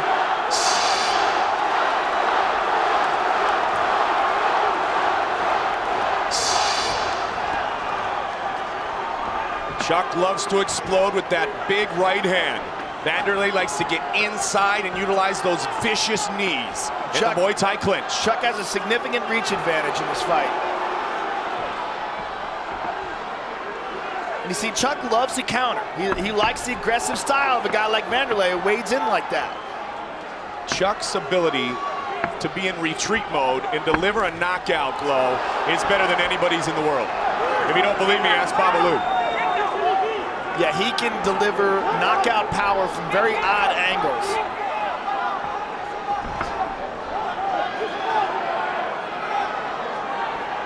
This right here is respect. Yeah, this is certainly a feeling out process. Both have always been quick to recognize the other's talents and stardom, but both have always said, I want to fight. Well, you know what, Mike? These are two dogs that have been staring through the cage at each other for a long time. Great way to put it. Chuck trying to lead with that jab, Joe. Oh, good leg kick by Vanderlei. Vanderlei backing up. Oh! Vanderlei playing a little possum. Vanderlei trying to counter. His legs, Chuck looking early for a finish. Chuck going for the head kick. Vanderlei laid back and then exploded. Chuck trying to set up that big right hand again. Chuck is stalking Vanderlei here. Chuck pushing right hand by Chuck. Coming over the top. Man, did he throw it into that one. Chuck's really using the jab right now. And the one thing that was talked about in breaking down this fight by the many who have done it is that Chuck wanted to maintain a distance, create angles, and not let Vanderlei get inside. And he's keeping Vanderlei away with the jab, Joe. Well, his advantage surely is the reach and his counterpunching ability. Vanderlei's advantage is his versatility, his leg kicks, and if it goes to the ground, Vanderlei has an advantage in submissions. I believe that Chuck has the advantage in knockout power with one punch as well. Vanderlei tries to answer.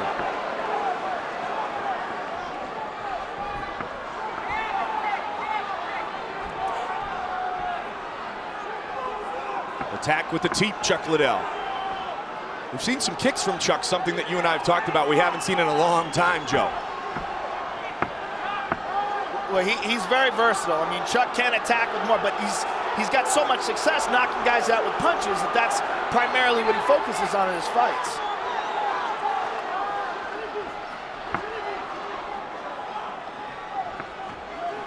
Caught him, 1-2, boom, boom. Both of them, you saw the hip snap back on 2 occasions. Liddell to the right. He really charged in with that one. Oh, Silva with a counter. And smiled. Well, we said they'd go toe-to-toe and swing, and here we go. Now it's starting to pick up.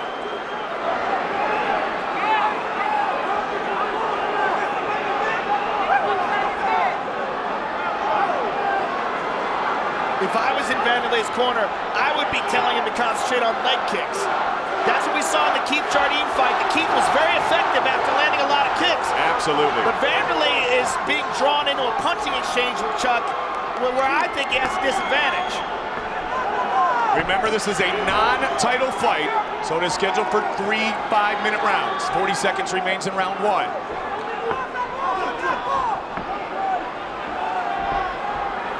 Vanderlei has not gotten inside at all yet, Joe. And he's eaten some punches again.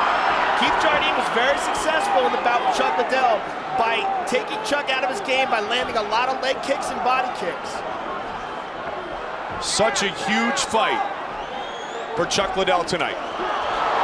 Vanderlei landed a left, Chuck counter with a right. Trying to reestablish his superstardom, if you will. Inside leg kick by Chuck.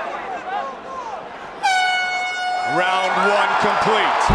Second round. All right, the first round feeling out process is over. Now here's Silva. He comes back with that vicious assault. You can't think that Vanderlei was happy with round 1, Joe. And he's going to look to turn up the tempo here in round 2.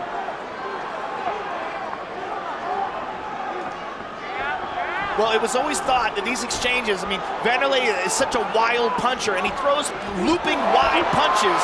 But it was always thought that a straight counter puncher who throws straight punches from a good distance like Chuck would have a good advantage against that. Vanderlei bleeding out of his left ear now.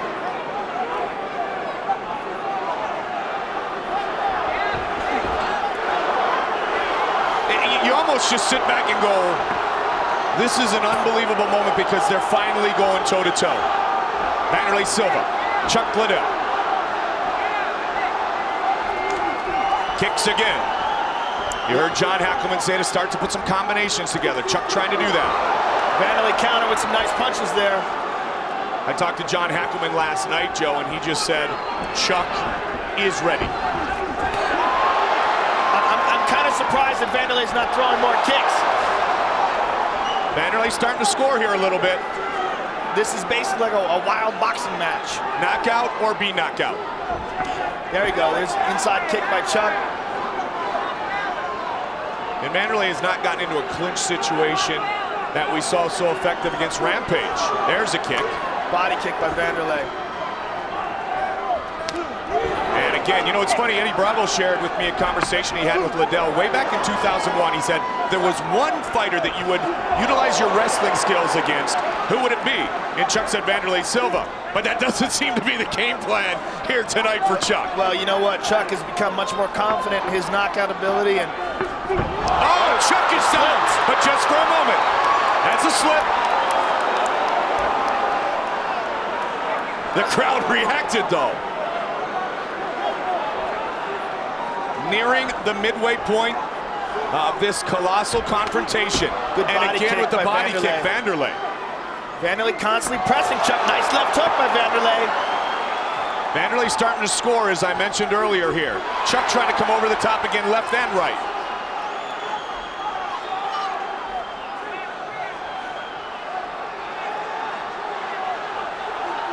Chuck's got a little cut. Oh, good right hand by Chuck goes down again. Good right hand up. before he went down, though.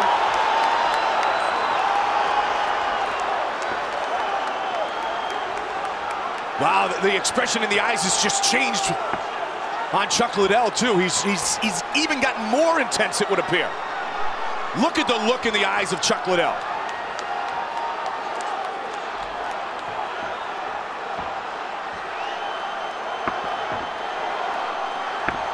Good jab by Chuck. Good left by Vanderlei. There's a leg kick. Chuck still, though, is the one doing the stalking, Joe.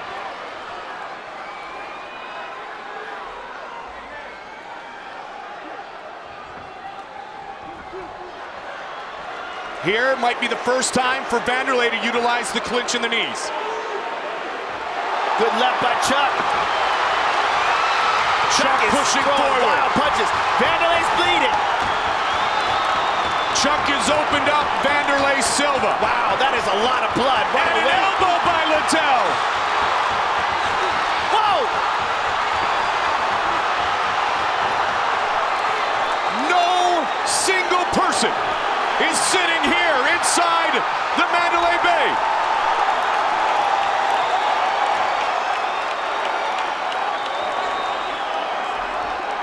Vanderlei is bloody.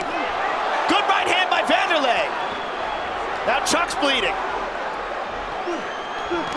Vanderlei again, combination. Vanderlei. Under 30 seconds remaining in the round. Oh, big right hand that by one Chuck. buckled him.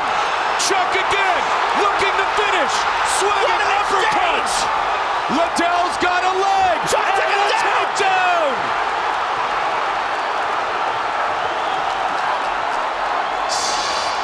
Final seconds of the second round. Don't kick the face. Don't kick the face. Are you kidding me? Wow. Third and final round. Takedown, Chuck Liddell. Right away.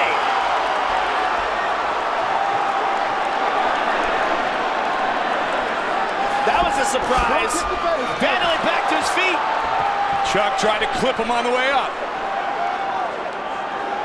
That was a shock right there. Just something else for Vanderlei to think about. Exactly. Just Chuck showing people he's capable of a lot more than you're used to. For sure. Now all of a sudden he's got to think about the takedown. Inside leg kick Silva. Head kick. Blocked by Chuck. Vanderlei still putting combinations together. Both men are in excellent condition coming into this fight, as we mentioned earlier. If you saw All Access, you saw the crazy workout routine of Vanderlei Silva. Chuck just poking with that right. Oh, over the top again. 3 minutes, 48 seconds. Silva coming in. Liddell, good footwork.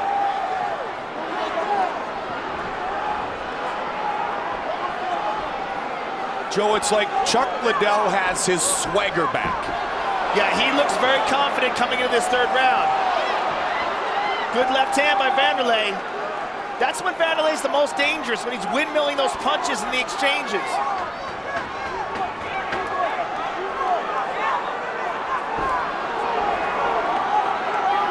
Lots of time remains. Chuck throwing that 1-2. Not much behind it, but it finds a home. Joe, are you surprised Silva hasn't been able to get inside? Well, you know, Chuck's an elusive guy. I mean, the way his style is, I mean, even though he's such a spinning back fist! Silva was hurt! Oh, what a strike! Silva rocked again! Liddell looking to finish! Chuck Liddell all over Vanderlei Silva! Silva's in trouble!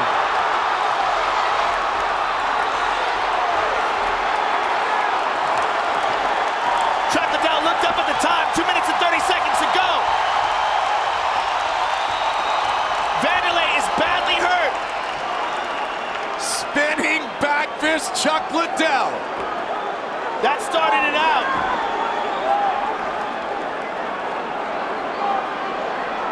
That was the most significant exchange of the fight. Chuck, he blew a lot of energy doing that. 2 minutes remain.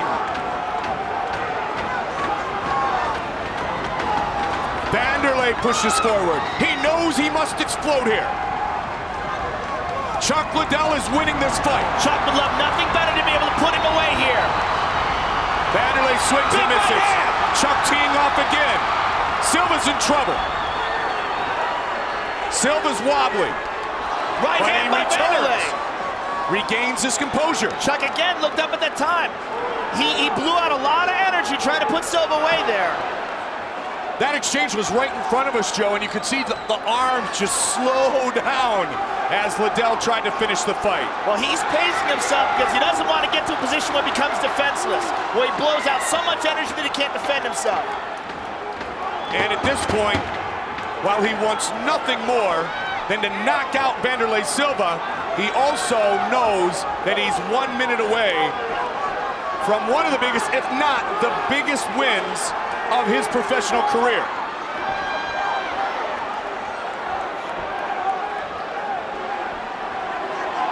Vanderlei still pressing. You gotta admire the guy's heart. 45 seconds. We never doubted the heart of either of these warriors. And it's just a treat to be here in person to watch this fight. 30 seconds.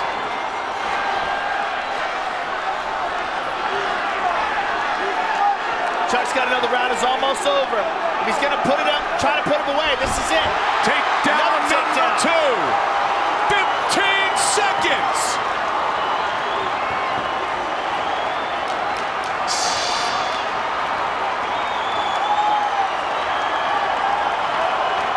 Hammer fist. The Iceman Liddell is back. Wow. Huge victory for Chuck Liddell. Chuck the Iceman Liddell. Let's go, come on. And here we go.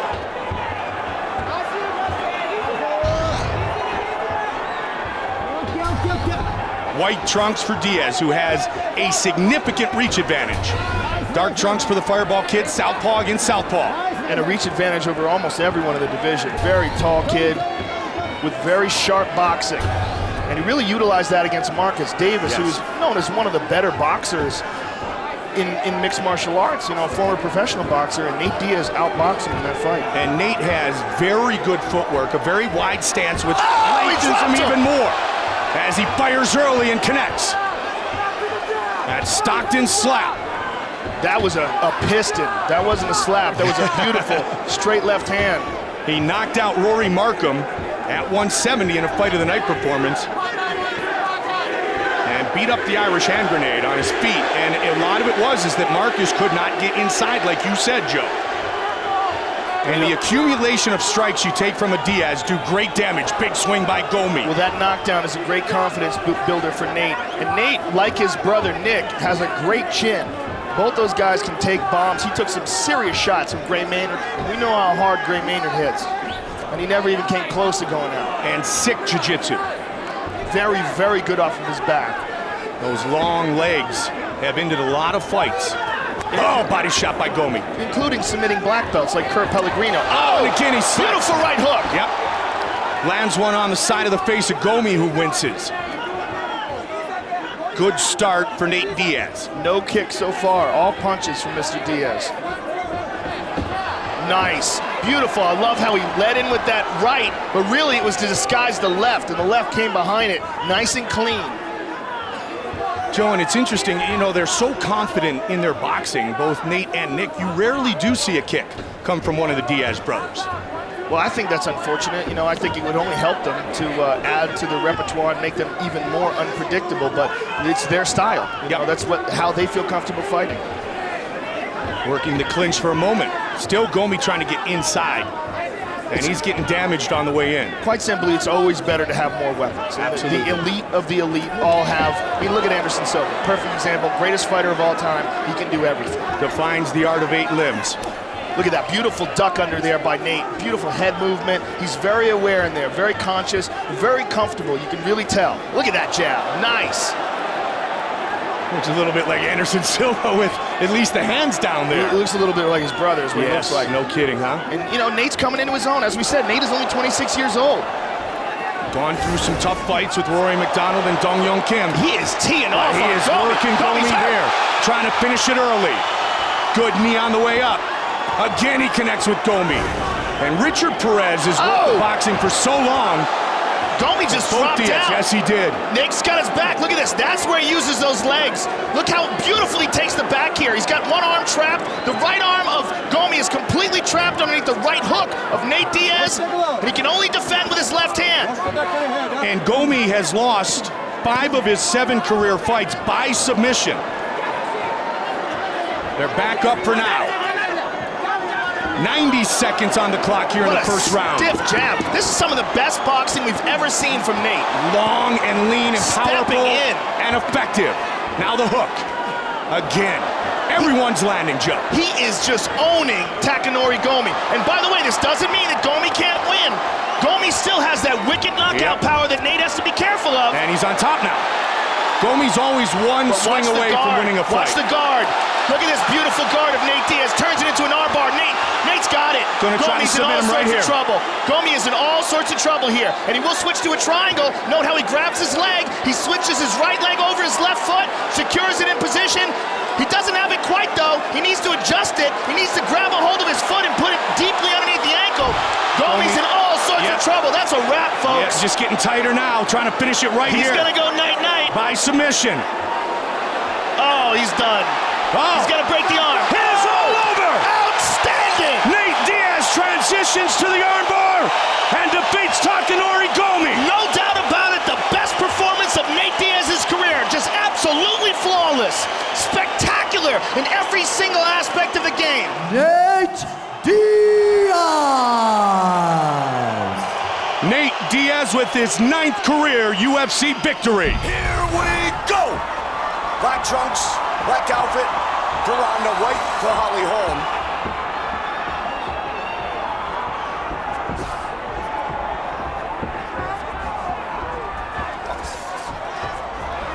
I have a feeling Herb Dean's going to get a workout in this fight.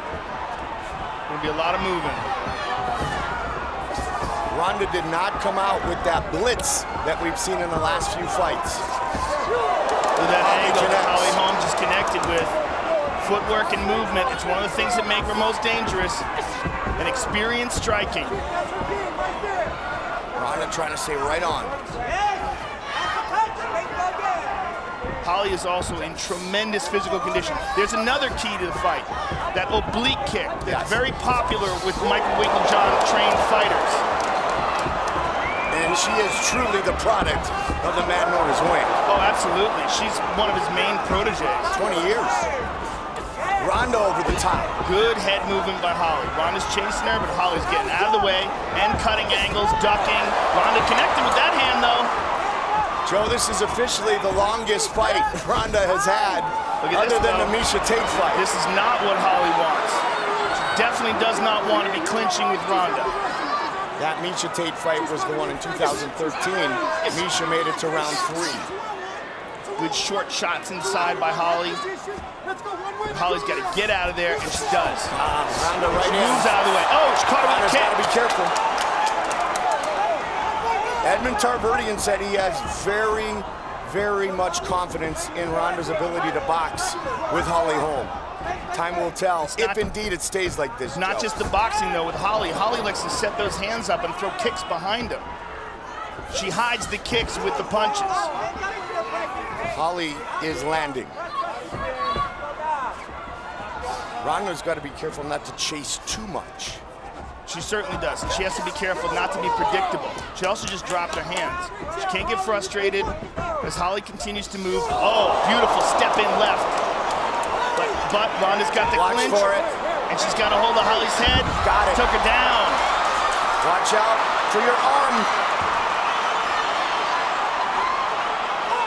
Holly, patient, trying to defend. Out. Nice job, Holly Holm. Big right hand, Ronda. That is a big moment in this championship fight. There's that oblique kick again. Hyperextending that left leg of Ronda. It's a nasty technique. Holly Holm. And again, she's landing those shots as Ronda's moving in to close the distance. She knows Ronda's coming. There's that oblique kick again.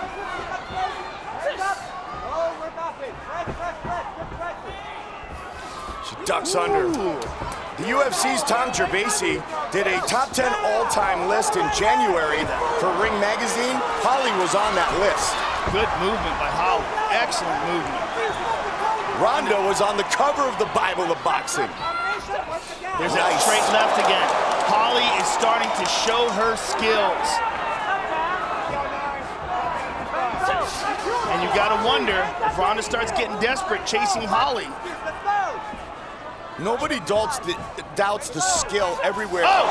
She's tagging. Ronda's standing right in front of her, and she's not taking her head off the center line, and her face is getting lit up right now. But you cannot. Oh!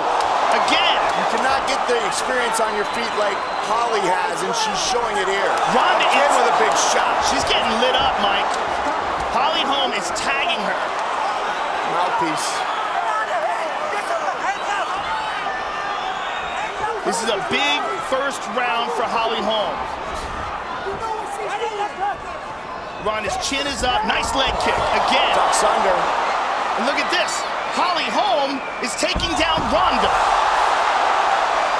Now, I don't know if that's such a smart move, but she did it anyway. There you go. She got back up, though, Joe. She got right back up. But the point is, she did it. She's lighting up her legs, and she's catching her as Ronda's getting very sloppy, chasing after her. Big, deep breaths. Ronda looks exhausted. Hands are down. Chin is up. Takes a lot of energy to be a rock star. Well, right now, Holly's taking a lot. In the face. It has nothing to do with being a rock star. She's getting lit up. We saw the reaction at the weigh-ins yesterday. And round 1 is in the books. Big round for Holly Holm. That is the first round that Ronda has lost in her professional career. She definitely lost that round, no doubt about it. Most importantly, she is showing a lot of holes in her stand-up game. Which is something that Team Wink talked about. Mike Again. John said it, she's got holes in her game. She's getting tagged, Mike, and her hands are down and her chin is up, and she looks desperate. Side kick. Again with that left hand. She's tagging Ronda. Ducking. Wow. Wow. This is incredible. Never have we seen this. But this is boxer, kickboxer, straight turned left. Mixed martial artist Ronda judoka turned mixed martial artist. Beautiful. Can she Beautiful. connect? She's hurt. Ronda's in trouble. She's hurt.